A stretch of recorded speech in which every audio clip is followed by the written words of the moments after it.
जी, तो आज हम स्टडी करेंगे पाकिस्तान हिस्ट्री को, पाकिस्तान स्टडी को। तो पाकिस्तान हिस्ट्री है जो ये कम्पिटिटिव एग्ज़ाम के लिए बहुत ही ज़रूरी है। चाहे आपने कोई भी पेपर देना हो, पीपीएससी का स्पेशली, एफपीएससी का, पीएमएस का, कोई भी पेपर देना हो, ये बहुत ही ज़रूरी है। तो इसको अगर आप एक बार अच्छी तरह कर लेंगे तो आपकी ये सर दर्द, ये जो आपका पोर्शन है ना, वो बिल्कुल क्लियर हो जाएगा। तो पाकिस्तान की जो हिस्ट्री है ये 712 से शुरू होती है और ये 2025 तक चलेगी। ठीक है, इसको एक बार अच्छी तरह कर लें तो आपकी ये ना जो पोर्शन बिल्कुल क्लियर हो जाएगा, दोबारा करना नहीं पड़ेगा। तो 712 मोहम्मद बिन कासिम आए 712 में। तो 712 से 712 को पहले समझे, इससे पहले क्या था, इसकी बैकग्राउंड को समझे। मोहम्मद बिन कहाँ से आया, क्यों आया और किस लिए आया। ठीक है, तो इसको स्टडी करने से पहले, इसके पहले जो हम बैकग्राउंड को देख लेते हैं। तो इस साल मोहम्मद बिन कासिम से पहले जो दौर था, जो रियासत चल रही थी, वो थी उमायद डिनेस्टी। तो मुल्क शाम में उमैयाद डिनेस्टी चल रही थी उस वक़्त में। तो शाम मुल्क था। तो इसका जो कैपिटल है वो है दमिश्क, जो दुनिया का ओल्डेस्ट कैपिटल है। ठीक है, तो मोहम्मद बिन कासिम से पहले जो चल रही थी हुकूमत, वो थी उमैयाद डायनेस्टी, उमैयाद डायनेस्टी, जिसको बनो बनो उमिया डायनेस्टी भी कहते हैं। ठीक है, इसका वो दौर पूछ लेता है। वो दौर है 661 से लेके 750 तक। ठीक है, तो इसका वो ये पूछता है इसकी बुनियाद किसने रखी। तो वो पूछ हजरत अमीर मुआविया, हजरत अमीर मुआविया ने इसकी बुनियाद रखी। ठीक है, इसका जो दौर था वो 661 से 750 था। इसकी बुनियाद इसने रखी। ये स्पेलिंग आप देख लें, नेट से इसको सर्च कर लीजिएगा, मुझे स्पेलिंग एग्जैक्ट याद नहीं है। तो इसके बाद जो हुक्मरान आए थे, वो आए थे Yazid first, Yazid first.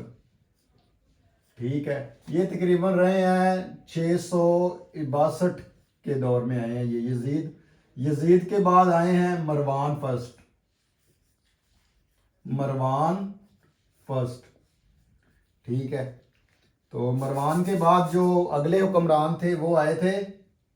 Marwan के आगे दो बेटे हैं, अब्दुल मलिक, अब्दुल मलिक और अब्दुल अजीज, अब्दुल अजीज।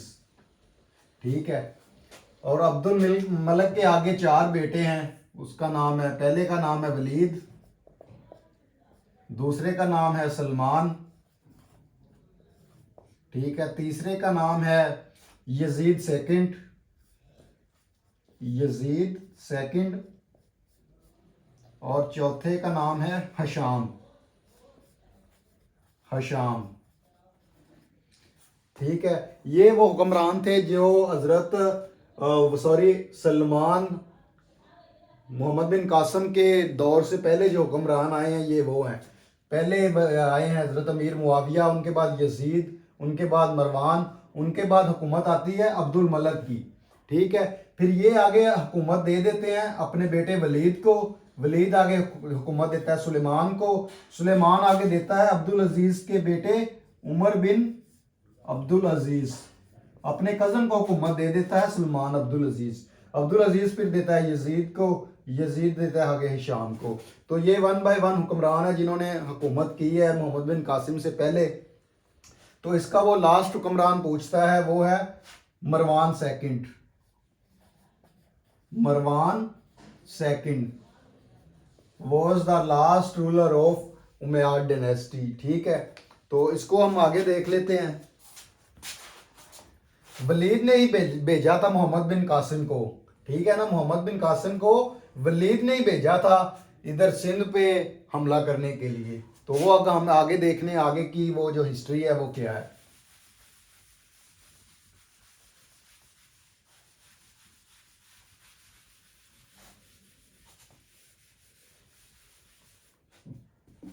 वलीद ने भेजा था मोहम्मद बिन कासिम को। अब हम वलीद की जो हुकूमत है उसको देख लेते हैं। वलीद, वलीद का जो दौरे हुकूमत है वो 705 से लेकर 715 तक है। 712 इसके दरमियान में ही आता है, ठीक है। जब वलीद ने मोहम्मद बिन कासिम को भेजा, तो वलीद की जब हुकूमत आई तो इसके जो चंद जो मेन बंदे थे ना, उनको हम देख लेते हैं कि इन्होंने सबको भेज दिया था, जिसमें तारक बिन ज़ियाद था, मोहम्मद बिन कासिम था, उतैबा बिन मुस्लिम था, हज्जाज बिन यूसुफ था। उसको हम देख लेते हैं। उसके बारे में भी सवाल पूछे जा सकते हैं कि तारक बिन ज़ियाद को वलीद ने कहाँ भेजा, या यूरोप को किसने फतह किया, अफ्रीका को किसने फतह किया, एशिया को किसने फतह किया। तो ठीक है, सबसे पहले हम देख लेते हैं मूसा बिन नसीर, ठीक है। तो इसको वलीद ने कहाँ भेजा है? इसको वलीद ने भेजा है अफ्रीका में। अफ्रीका को मूसा बिन नसैर ने फतह किया। दूसरा है Tariq bin Ziyad, Tariq bin Ziyad, तो इसको वलीद ने भेजा यूरोप पे, यूरोप में। तो 711 में या 10 में यूरोप स्पेन पे इसने हमला किया, जब इसने कहा था कि अपनी वो कश्तियां जला दो, ठीक है। तो इसने यूरोप को फतह किया, ठीक है। उतैबा बिन उतैबा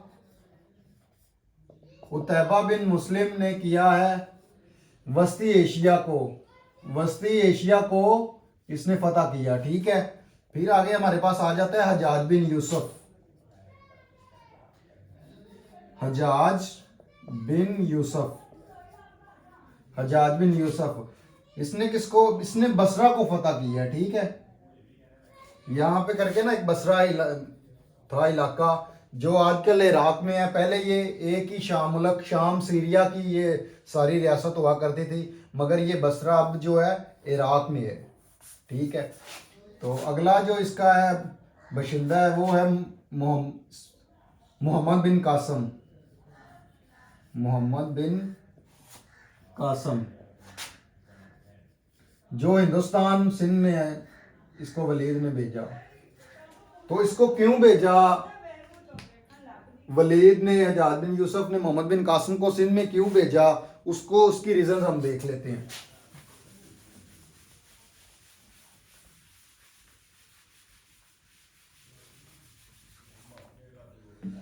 तो यहाँ बसरा में थी हज्जाज बिन यूसुफ की हुकूमत, हज्जाज बिन यूसुफ की हुकूमत थी। तो यहाँ पे ना, यहाँ करके आता है श्रीलंका, ठीक है। ये यहाँ पे अरेबियन सी है, अरेबियन सी। तो यहाँ पे ना अफ्रीका वालों ने कुछ लौंडिया और कुछ तोहफे तवाइफ भेजे हज्जाज बिन यूसुफ के लिए, ठीक है। और वलीद के लिए इन्होंने ना कुछ तोहफे तवाइफ भेजे और लौंडियाँ भेजी। तो वहाँ वो यहाँ कश्तियों पे ये आ रहे थे। तो यहाँ पे जो सिंध पे ना, सिंध के पे यहाँ डाकुओं ने इनकी कश्तियों को पकड़ लिया, कब्जा कर लिया, इनको लूट लिया, ठीक है। देबल के मकाम पर, देबल के मकाम पर इन्होंने लूट लिया है, ठीक है, कश्तियों को। तो यहाँ पे फिर आपने सुना होगा नाहिद का खत। तो एक यहाँ पे एक लौंडी थी नाहिद, नाहिद का खत। तो नाहिद ने खत लिखा हज्जाज बिन यूसुफ को कि हम ऐसे ऐसे, हमें डाकुओं ने लूट लिया, हम आ रहे थे, तो हमारी हेल्प कीजिए। तो ठीक है, तो हज्जाज बिन यूसुफ ने पैगाम भिजवाया। यहाँ पे है इलाका अलोर, अलोर या इसको अरोर भी कहते हैं। तो यहाँ पे जो सिंध पे हुकूमत थी वो थी राजा चच, राजा चच, राजा चच की हुकूमत थी सिंध पे। तो इसने पैगाम भिजवाया कि ऐसे ऐसे तुमने हमारे जो लौंडिया थी, हमारी कश्तियों को लूटा है, तो इनको तुम आज़ाद कर दो। तो इसने जवाब दिया कि हमारे पास, हमने उनको कुछ नहीं किया, हमारे पास कुछ नहीं है। तो इसने साफ साफ इनकार कर दिया। तो हज्जाज बिन यूसुफ ने फिर 712 को मोहम्मद बिन कासिम को भेजा कि तुम जाओ सिंध पे हमला करो जाके, ठीक है। और जो उन्होंने डाकुओं ने कश्तियों को लूटा था, किन लोगों को कैद किया है, उनको आज़ाद करवाओ, ठीक है। तो 712 में मोहम्मद बिन कासिम जाते हैं, यहाँ से एंटर होते हैं और यहाँ पे हमला कर देते हैं और 712 को ये सिंध को फतह कर लेते हैं, सिंध को फतह कर लेते हैं। 712 में मोहम्मद बिन कासिम सिंध को फतह कर लेते हैं, तो इसीलिए सिंध को बाबुल सलाम भी कहा जाता है। बाबुल सलाम मीन्स के सलाम का दरवाजा, यहां से इस्लाम की शुरुआत जो शुरू हुई है, ठीक है। तो मोहम्मद बिन कासिम और हजाज बिन यूसुफ, ये इनका था, क्या वो कहते हैं, इनकी जो बेटी का ये हस्बैंड थे, इनके खावन थे मोहम्मद बिन कासिम, और हजाज बिन यूसुफ मोहम्मद बिन के चचा भी थे, ये आपस में रिश्तेदार भी थे। तो 712 में मोहम्मद बिन कासिम ने सिंध को फतह किया। तो फिर आगे यहाँ से ये आगे इसने आगे जाके ये मुल्तान को भी फतह किया है। तो ऐसे ऐसे आगे जो है मोहम्मद बिन कासिम से आगे पाकिस्तान की हिस्ट्री है वो शुरू हो गई है। तो ये था बैकग्राउंड मोहम्मद बिन कासिम का, कि वो कहाँ से आया, क्यों आया, और पाकिस्तान की हिस्ट्री कैसे शुरू हुई। तो ये थी हमारी आज की वीडियो पाकिस्तान हिस्ट्री की, पाकिस्तान स्टडी की। तो आगे जो हम प्लेलिस्ट बना रहे हैं पाकिस्तान हिस्ट्री की, तो ऐसे ही एज अ स्टोरी वाइज आपको लेके चलेंगे, बहुत ही सिंपल तरीके के साथ आपको चीज़ें बहुत ही इजीली समझ में आएंगी।